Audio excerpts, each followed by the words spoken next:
Hey Pirate King, you want to get a few practice games in? I've been working on this new Crash Bug OTK build.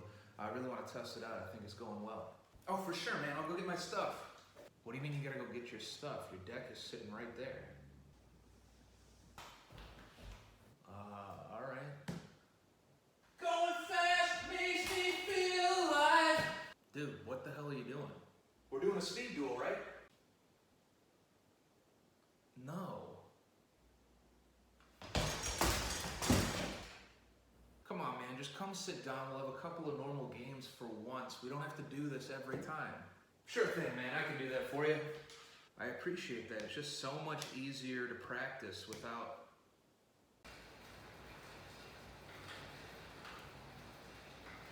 Why do I keep letting this guy in my house? My heart beats in hyperdrive. Do you think you can win only if I lose? Just like destiny choose. I can feel.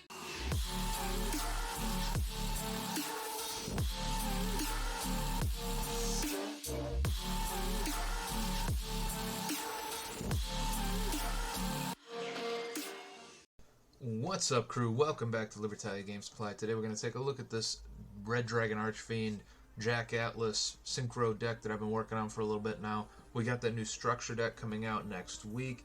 I'll also upload a version of the deck that only uses the structure deck cards, but I got a feeling with those types of lists, it's like the same list for everybody because I think the cards that are the best cards tend to be the best cards to everyone. It's a pretty small pool, but I'll still upload one just in case you want to see my take on it versus anyone else's. But we'll get into it here. So first off, we got the Triple Soul Resonator. It is one of the new cards in the structure deck. It's also definitely one of the best support cards that this archetype has gotten. On summon, normal or special, it can add a level 4 lower Fiend monster, which is any of your Resonators, or the Bone Archfiend, or the Red Sprinter, or the Magical King Moonstar, or the Wandering King Wildwind, or the Obsessive Uvula Loop. So anything in your deck, this searches on summon. However, at that point, you are now restricted to only being able to summon Dark Dragon Synchro Monsters for the rest of the turn out of the extra deck. The whole extra deck is that, it meets that condition, but that is kind of what I was referring to with the lack of versatility and the intro there. There aren't really that many cards you can like sneak in here that are any good. The Crimson Dragon's the only one. It's a light monster, so you're kind of screwed on that, but it's the only one that like it would fit in there pretty well, but it also doesn't meet that requirement, and so you're kind of locked into the way the deck has to play. When it's in the graveyard, if a Red Dragon Archfiend or a Synchro monster that mentions it would be destroyed by a card effect, you can banish this from your graveyard to prevent it from being destroyed, and you're pretty much always going to have one of these in the graveyard, so you get that prevention once per turn. A little bit of that Bujingi action there, you know how I love that. Next, we got 2 Crimson Resonator. I was playing it at 3 for a while. I cut it down to 2 because drawing it's not bad. It can special summon itself to an empty board, so if you open it, or if you just used like your Supernova on the previous turn and didn't have the red zone to put it back on the field and your board's empty, you get the free special summon. That just isn't all that common. You're going to be better off getting like the Vision Resonator that can special summon itself whether or not you have something on the field. However, its secondary effect is nuts. If the only other monster you control is a Dark Dragon Synchro monster, which as we just discussed is the only thing in the extra deck, you can activate the effect to special summon 2 Resonator monsters from your hand or deck, except another copy of itself. Now that effect is pretty great. That's how you set up the 1-card Red Supernova Dragon. I'll cover combos and stuff in a separate video just so I can spend a little more time talking through the combo versus just playing the video. I think that might help a little bit more. But I would say the predicament there, one of the other downsides of this, is that you're really only doing that turn 1. After turn 1, you're probably spamming your board with a whole bunch of Dragon Synchro Monsters, and so its effect is no longer live, and so 2 just felt good. We've got the double Synchron Resonator, your level 1 tuner. This is super necessary in the deck just because it, the Bone Archfiend helps you modulate levels. The level 1 tuner just helps you kind of like open up your whole extra deck. While it's in your hand, if there's a Synchro monster on the field, it can special summon itself, so free monster. And if it's sent from your field to your graveyard, you can take a Resonator monster from your graveyard and put it in your hand, usually in like the 1-card Red Supernova Dragon little combo there. You're going to use the Resonator, Synchron Resonator, to put the Soul Resonator back in your hand, and then you have it loaded up for next turn because it can search all of your non-tuners here, plus this one tuner that helps you banish stuff out of the graveyard, which is important. Then we got 2 Vision Resonator. I really like this card a lot. If a level 5 or higher dark monster is on the field, you can special summon this card from your hand. And then if it's sent to the graveyard, you can add 1 spell or trap that mentions Red Dragon Archfiend from your deck to your hand. That's super important because it can either search your Crimson Gaia, which can search like your Soul Resonator or Crimson Resonator if you need it for a combo. It can search your Absolute Power Force, which allows you to open up your OTK, or it can search your Red Zone, which sets up your multiple board wipes in a turn, which is nuts. It also doesn't require it to be sent from the field to the graveyard, which is why we got the 1 Foolish Burial in here. You can send it to the graveyard from your deck and you still get that search, and that search is really what we're playing it for. So at 2 it's good. 3, the only reason it's not good at 3 is because its special summon effect is a once per turn. So if you have a couple in your hand, it's kind of a brick there. So 2 felt really good. And once we get the Earthbound Prisoner Stone Sweeper, 2 is still even better because this thing is like a search for any of your Resonators at that point. And then we got the 1 Red Resonator. You have a lot of search power in this deck to grab your Resonator monsters, but a lot of them are once per turn. I don't think any of them are not once per turn actually, except for maybe Synchron Resonator, which isn't really like a power play. So I wanted to play a Resonator that was outside of the main ones that you're going to be playing, just so you have that additional option to search it or whatever it may be. Red Resonator felt like the best one because if you draw it, it's still super good. When it's normal summoned, you can special summon a level 4 or lower monster from your hand.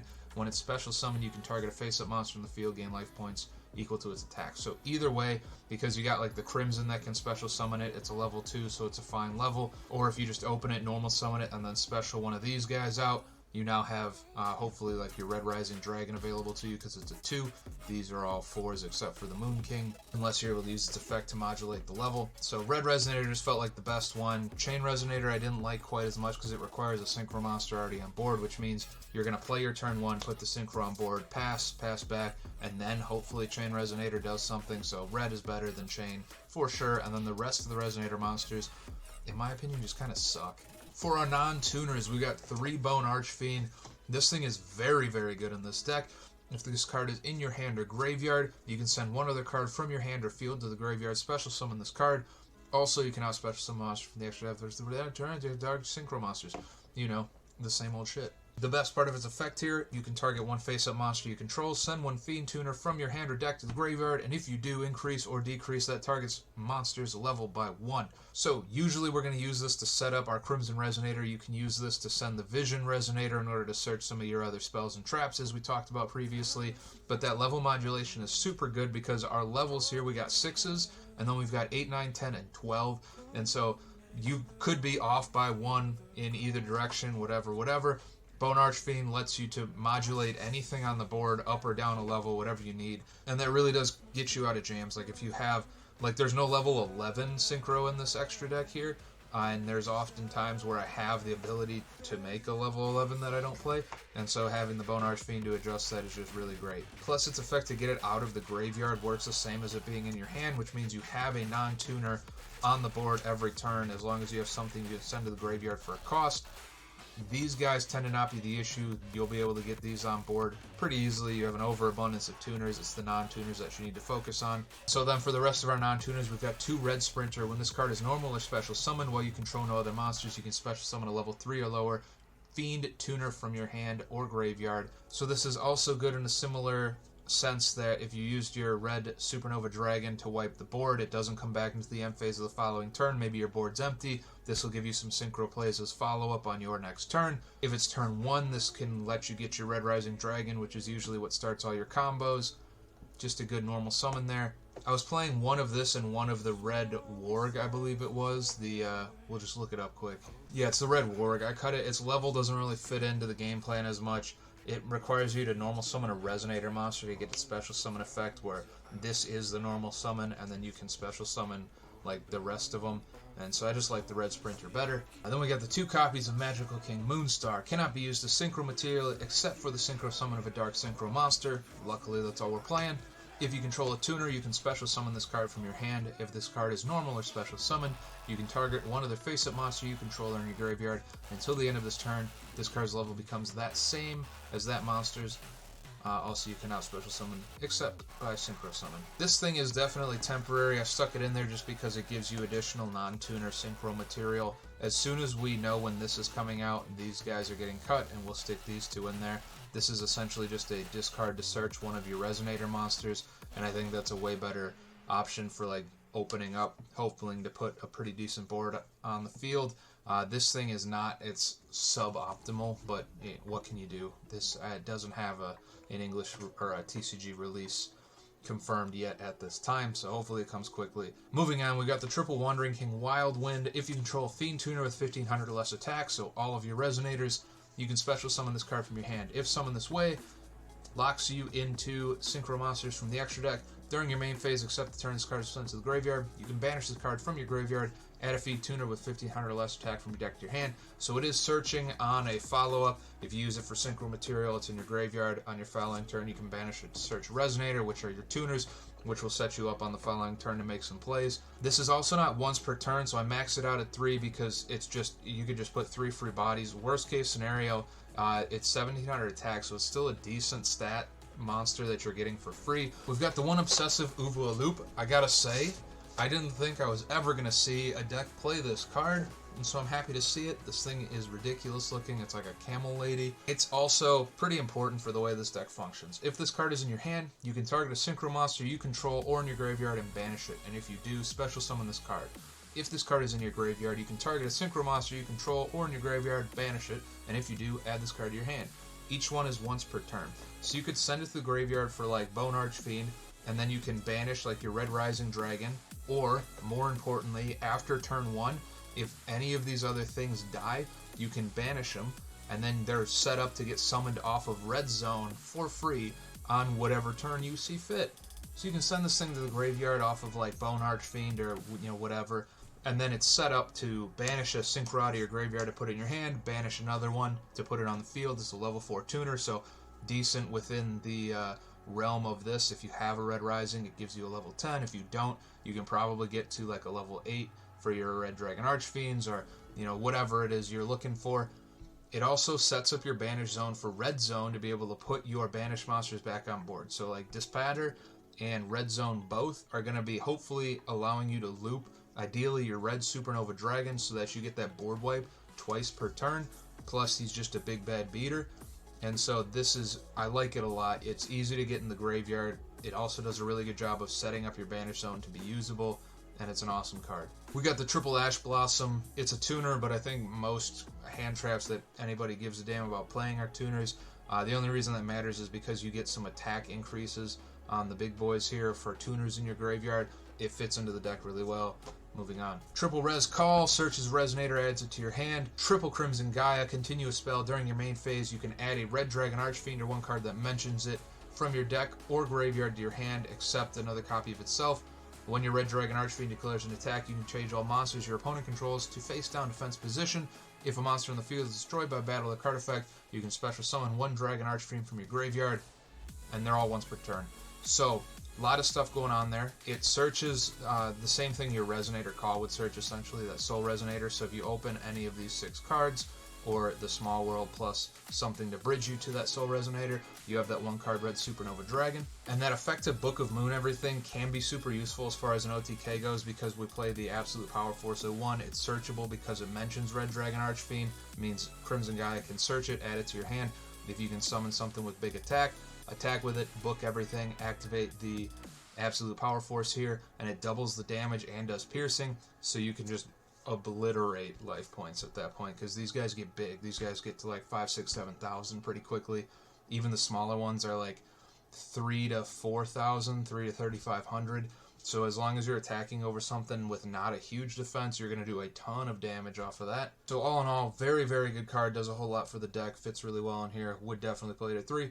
Small World is just like one of the best rogue search cards in the game ever printed. Pretty much it fits into every deck. I suppose you could take these out, especially once this guy gets released. You could take these out to play something that's a little bit more meta relevant. So like Thrust, Talents, Lightning Storm if you want to play a going second build, whatever it is. Like this is kind of free space once we get these guys, but for now we really want to keep the consistency. We've got the one absolute power force. I kind of mentioned what it's for, but we'll go through the whole thing. Target one red dragon archfiend you control. If it battles an opponent's monster this turn while you control it, apply these effects until the end of the damage step. It gains 1,000 attack. Your opponent cannot activate cards or effects. If it attacks a defense position monster, inflict piercing battle damage to your opponent. Any battle damage your opponent takes from that battle is doubled. And so this was the huge OTK enabler.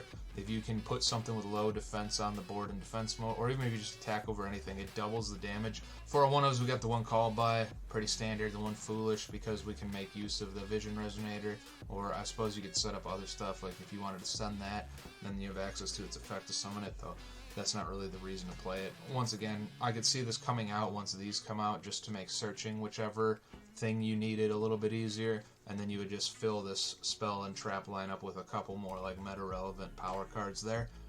And for the traps, we got triple imperm and the one red zone. When your opponent activates a card or effect while you control a red dragon archfiend or a synchro monster that mentions it, you can target one card on the field, destroy it. You can target one of your banished dark dragon synchro monsters, special summon it. You can only use each effect once per turn. So this is really good as an interrupt because they're always going to be activating cards or effects. You're pretty much always going to have a red dragon archfiend on the board, and so you get to pop something. Also, if you end up using your red supernova dragon to wipe the board, you can then use this to put it back on the field and then wipe the board again, and then on the following turn you can use this to put it back on the field and wipe the board again. And it is absolutely ridiculous. Red supernova dragon is like getting to use evenly matched twice per turn, every turn forever. For the extra deck here, we got the triple red rising dragon. On summon, it can special summon a resonator out of your graveyard. You're usually looking for crimson to then summon 2 more out of your deck. If it's after turn 1, just summon whatever the game state requires of you. It also has a graveyard effect. While it's in the graveyard, apart from the turn it was sent there, it can banish itself, target 2 level 1 resonator monsters in your graveyard, and special summon both of them. We only play the 2 synchron resonators, so that effect is a little bit more rare to resolve. I suppose you could just try to force in one more level 1 resonator monster, but as I had said earlier, there weren't any that had effects that I found super valuable. They would essentially just be bodies that you're trying to get in the graveyard just to make use of that red rising effect. We've got 2 red dragon archfiend. Really, we're only playing it because you get the free summon of it off of the Scar Red. Otherwise, I probably would cut this down to 1. And really, I could see this going to 1 and 1 overall if you wanted to play a little bit more of an expensive extra deck. So like if you wanted to fit in the Calamity or the Chaos Angel, or if you had some way to play the Crimson Dragon, or whatever you wanted to do, this would be where you could find 2 spots pretty easily. This just works really nicely as like a synchro ladder card, so it's an 8, it's one of your lower level synchro monsters. So you would summon it and then you would synchro it away for something else, then you immediately get a 3,000 attack level 8 beater at worst, or level 8 monster to use a synchro material at best. And then because it was a dark dragon monster that was synchro summoned with the Scar Red Dragon Archfiend, because that's what the rest of the extra deck is, you can then destroy all of your opponent's attack position monsters, so it gives you a beater, whatever you synchro summoned, and a board wipe. Really good. That's the reason we're playing the 2 and 2. We've got the 1 Scarlight Red Dragon Archfiend. I can kill everything on the board with less attack than itself and then burn for 500 for everything that it did that to. We've got the 2 Hot Red Dragon Archfiend Abyss. This is a pretty common summon just because 9 fits really nicely as like an in-between or even just ending your board. It's got that nice quick effect. You can target a face-up monster your opponent controls, negate its effects until the end of this turn. So that can be monsters, or if there's like continuous spells or traps or whatever, you can just shut those down for a turn, which ends up being pretty useful. And then when it inflicts battle damage, you can special summon a tuner from your graveyard in defense position, so then it can set itself up for, like synchro climbing into something else. We've got the 1 Bysteel Dispatter. This thing is pretty nuts. It special summons back light or dark monsters from the banished zone, which are probably going to be your synchro monsters, so it puts big bodies back on board. It also has that quick effect interruptibility, which is also pretty good. The deck struggles a little bit with interruptions because you're playing so many cards that are just meant to access the extra deck, and then your extra deck doesn't play, like, it plays interrupts, but it doesn't play them in the same volume that like some of the best decks do, so having that Dispatter is really good. Having that free special summon from the banished zone turn after turn is really good. We've got the 1 Tyrant Red Dragon Archfiend. During main phase 1, destroy all other cards on the field, but then this is the only thing that can attack. And then during either player's battle phase, when a spell or trap card is activated, you can just negate it for free and then destroy it. And then if you do that, this thing gains 500 attack.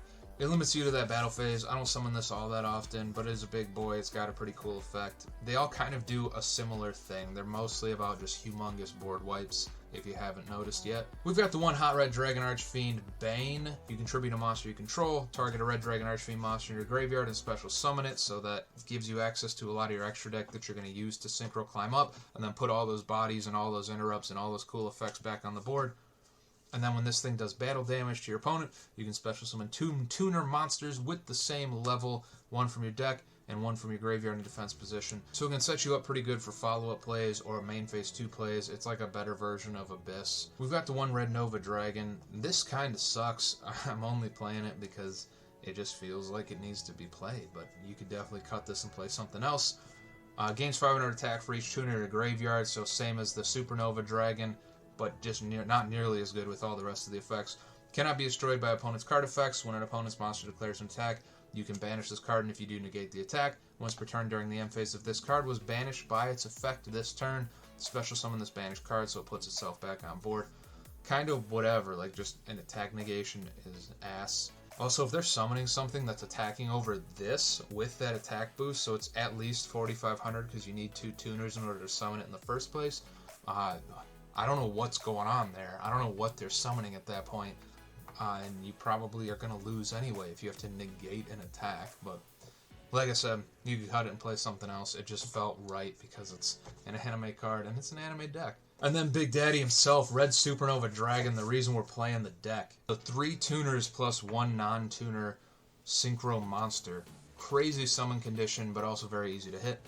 Must first be synchro summoned, gains 500 attack for each tuner in your graveyard, so same as the Red Nova Dragon. Can't be destroyed by opponent's card effects, same as the Red Nova Dragon. Once per turn, when your opponent's monster effect is activated, or when an opponent's monster declares an attack, quick effect, you can activate this effect, banish this card, also banish all cards your opponent controls. Once per turn, during your next end phase, after this card was banished by its own effect, special summon this banished card. So it wipes the entire board at the cost of itself, and then it puts itself back on board. What's even crazier still is you can wipe the whole board with the cost of itself, then put it right back on board that same turn with Red Zone or Dispatter if you set your board up well enough, and then you can wipe the whole board again. And if you're not winning the game at that point, I don't know what you're doing. This thing will have 5, 6, 7,000 attack on its own, plus all the other monster recursion that you can get out pretty easily with all the other effects. This thing is sick. I'm super excited. I'm hoping that the print quality and the structure decks are better than the Dark World for sure. Dark World, for whatever reason, my Dark World stuff looks like ass. So I'm hoping this looks better than that. But that'll wrap up the list for today. If you've got any ideas, leave comments down below. I'd love to hear more about it. I'm interested in learning this deck a little bit better. It seems really fun, and it also seems kind of off meta, which is really more my realm. I don't really want to play the super good stuff because, let's be real, it's super expensive, and I ain't got it like that just yet. So leave any text down below. I'll be happy to read about it. We can talk about whatever you want. Just tell me what your heart desires. I'll get a combo video and some replays up in the next few days here, and then we'll talk about the 3 structure deck build a little bit later next week when it comes out and I can get my hands on it. But until then, happy deck building. I'll see you guys in the next one. Have a good one. Goodbye.